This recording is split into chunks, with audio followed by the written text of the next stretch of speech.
अस्सलाम वालेकुम। अच्छा भाई, टॉपिक का नाम है opening and closing of stomata, जो कि बहुत आसान और सिंपल सा टॉपिक है। बेसिकली स्टोमेटा जिसके ऊपर बेस करता है बड़ा, उसका नाम है गार्ड सेल्स। गार्ड सेल्स, और जो गार्ड सेल्स हैं अगर देखा जाए ये फंक्शन करते हैं, इनका वर्क देखा जाए एज मल्टी सेंसरी, इसके तौर पे काम करता है ये मल्टी सेंसरी हाइड्रोलिक वॉल्व की तरह। मतलब कि जो आपको गार्ड सेल नज़र आते हैं जिसके अंदर मेरे बच्चे स्टोमेटा नज़र आएगा, ये गार्ड सेल का जो वर्क होता है एज अ मल्टी सेंसरी होता है। अब बड़ा मल्टी सेंसरी का मतलब क्या है कि इसके पास काफ़ी चीज़ों की सेंस होती है। जो गार्ड सेल्स हैं इसके पास काफ़ी चीज़ों की सेंस होती है, मतलब ये रखता है सेंस। और ये किसकी सेंस रखता है? अगर देखा जाए ये सेंस रखता है, रिस्पॉन्स देता है इंट्रासेलुलर कार्बन डाइऑक्साइड की। अगर कार्बन डाइऑक्साइड की कंसंट्रेशन चेंज होती है तो मेरे बच्चे ये उसका रिस्पॉन्स देगा और क्या करेगा, स्टोमेटा को ओपन कर देगा, क्लोज कर देगा।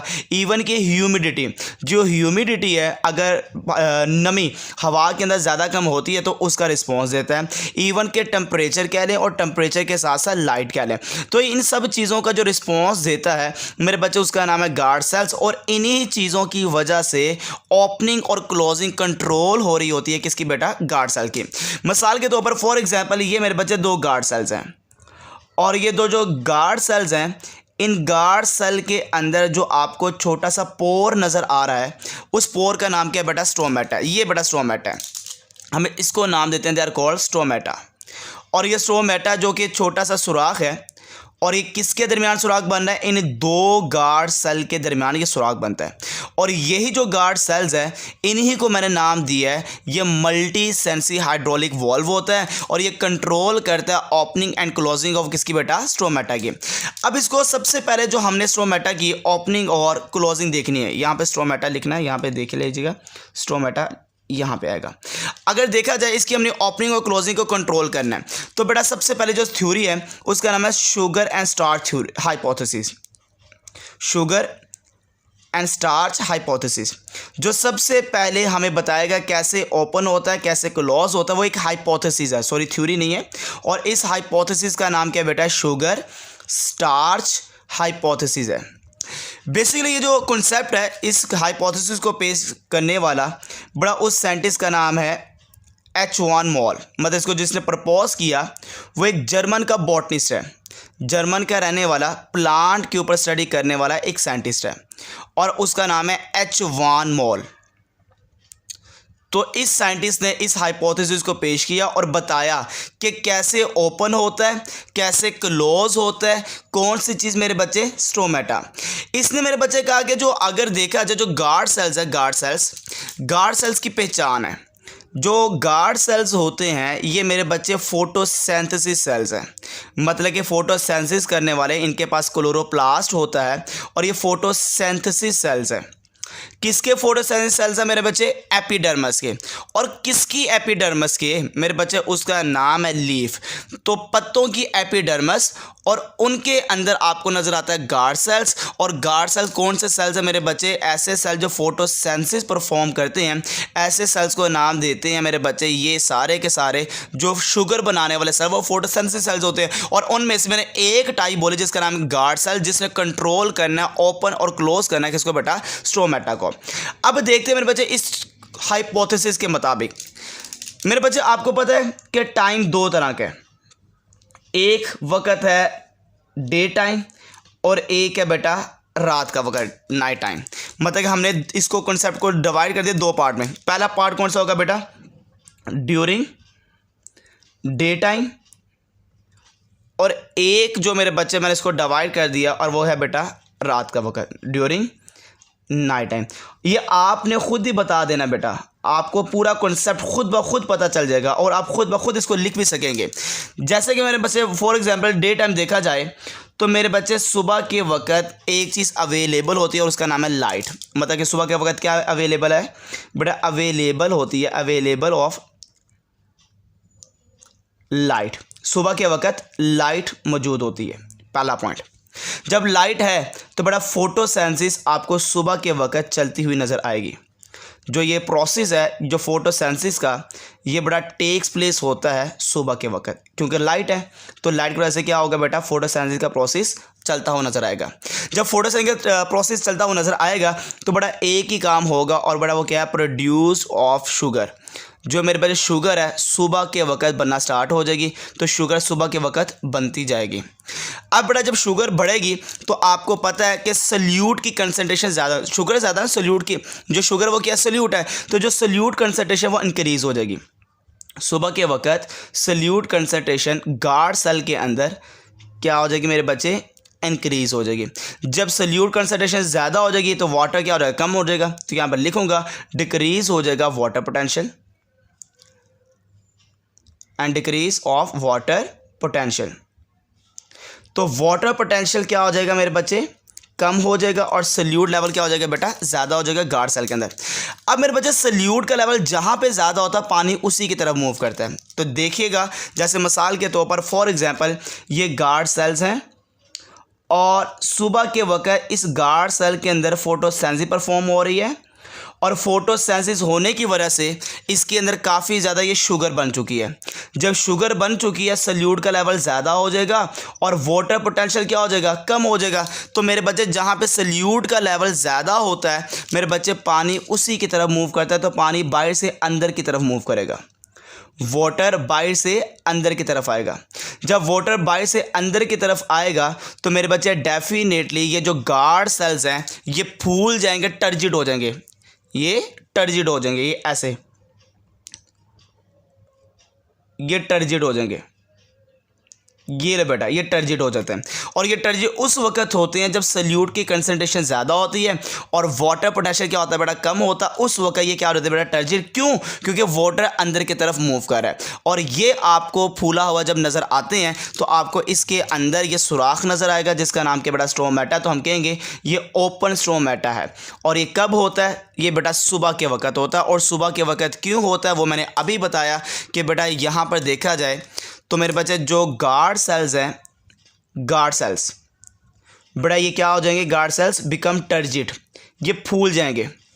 और उसी दौरान टर्जिड होने की वजह से becomes turgid due to entry of, क्योंकि इसके अंदर जाना स्टार्ट कर दिया किसने, due to entry of water. तो पानी के मेरे बच्चे अंदर आने की वजह से मेरे बच्चे ये टर्जिड हालत में आ जाएगा। और जब टर्जिड हालत में आएगा तो वाटर जब अंदर आया तो ये आपको सुराख ओपन हुआ नजर आएगा जिसका नाम क्या बेटा, गार्ड सेल्स। तो सुबह के वक्त स्ट्रोमेटा ओपन होता है।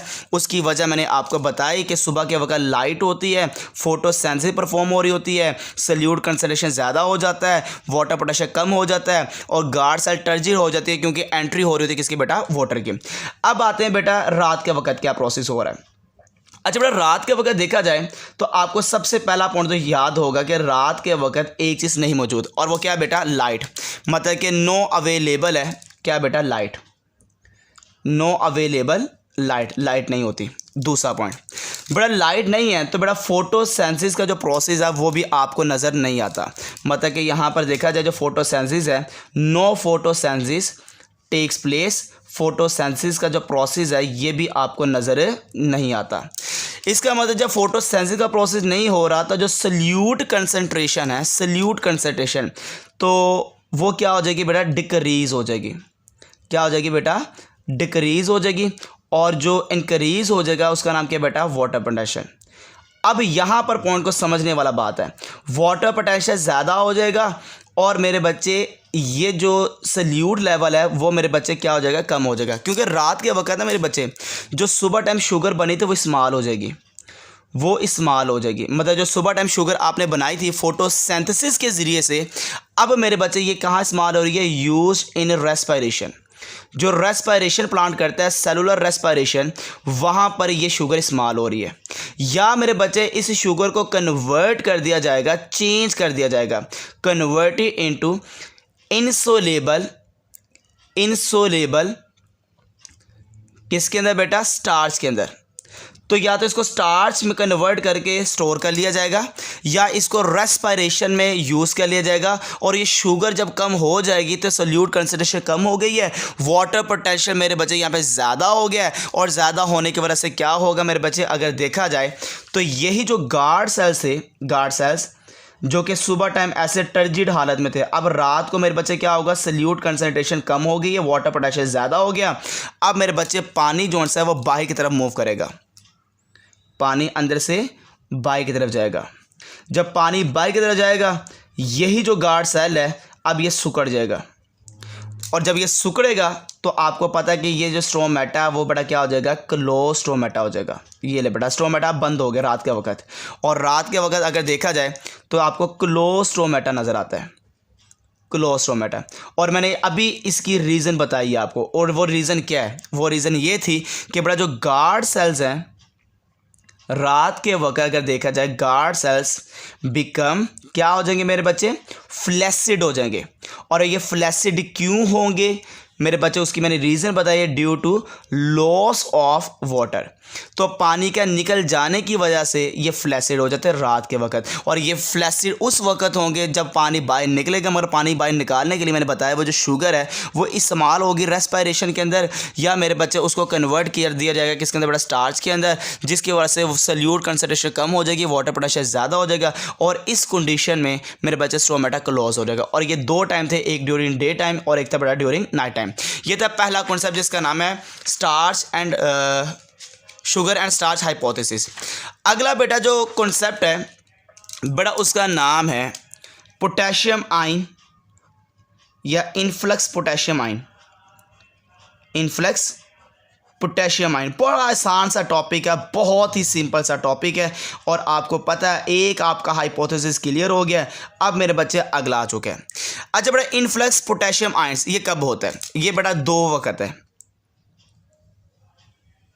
स्ट्रोमेटा को खोलने का दो तरीक़ेकार हैं।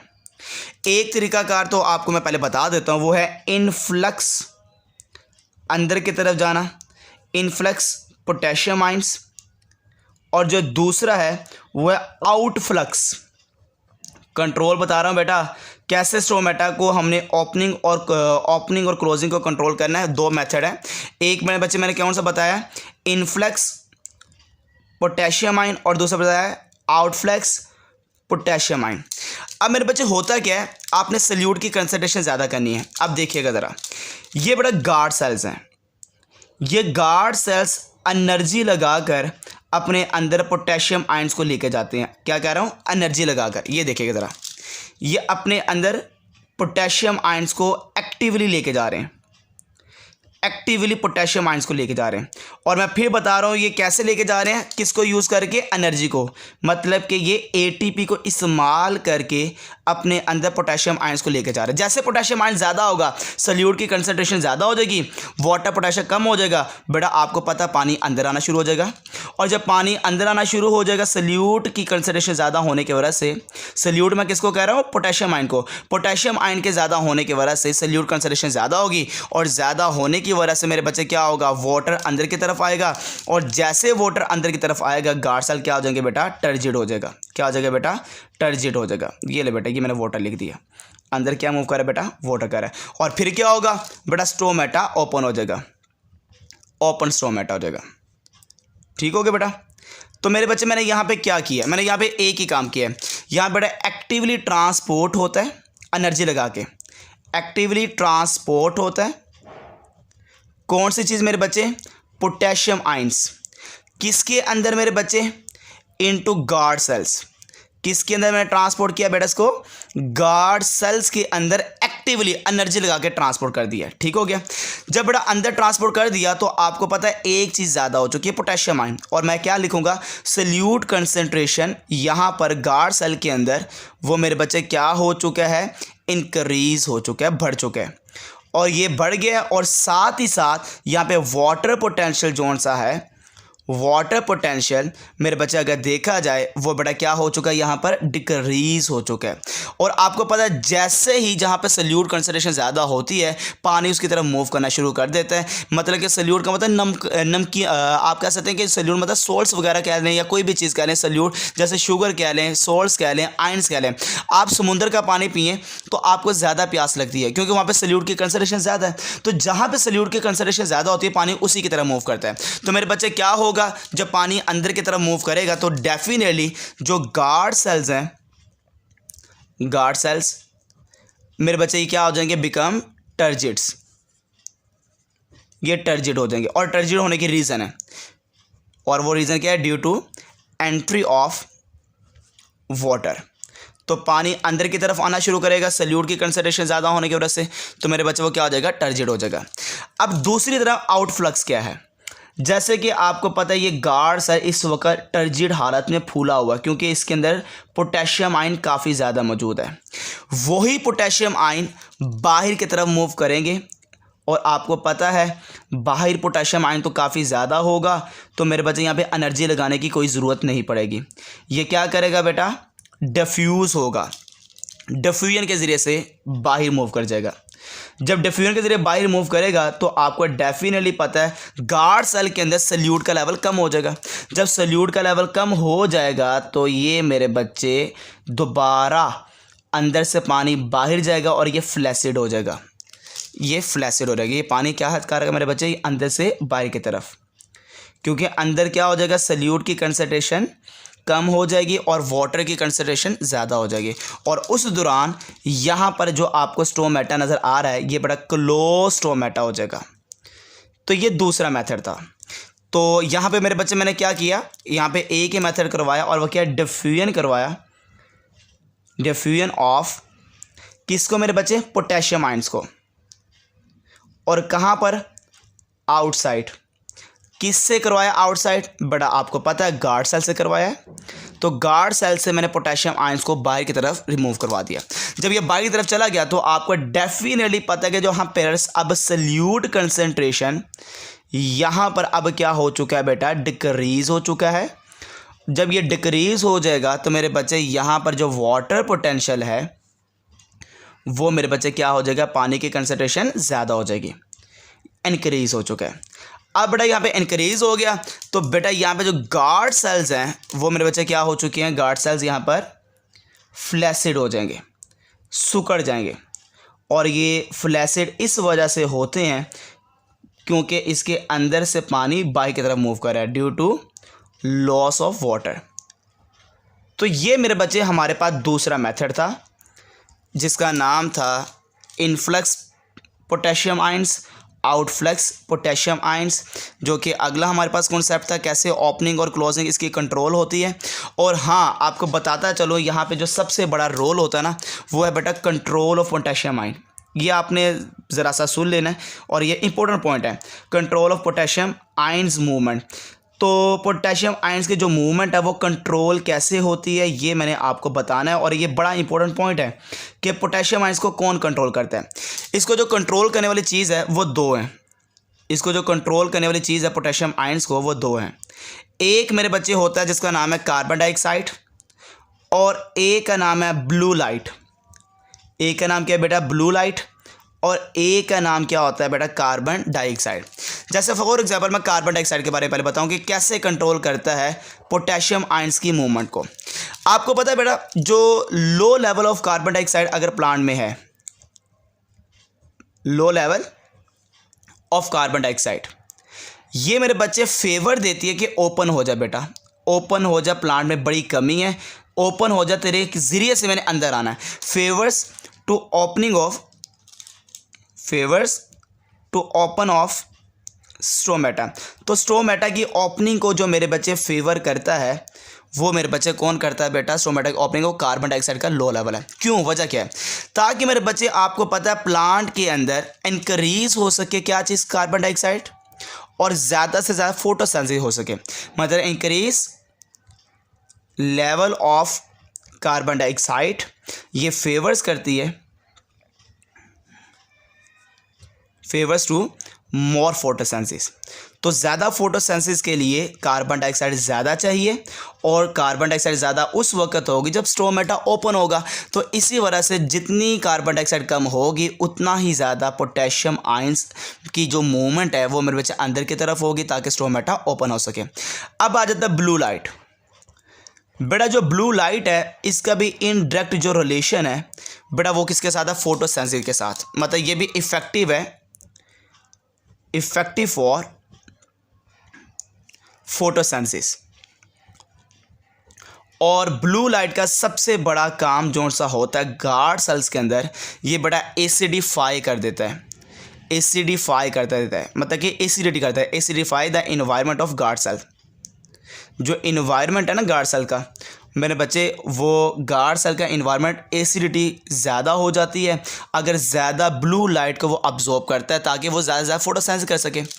और मेरे बच्चे जितनी ब्लू लाइट एसिडिफाई करेगी उसके इन्वायरमेंट को, तो मेरे बच्चे उतना ही ज़्यादा मोर इन्फ्लक्स होगा पोटेशियम आयंस का।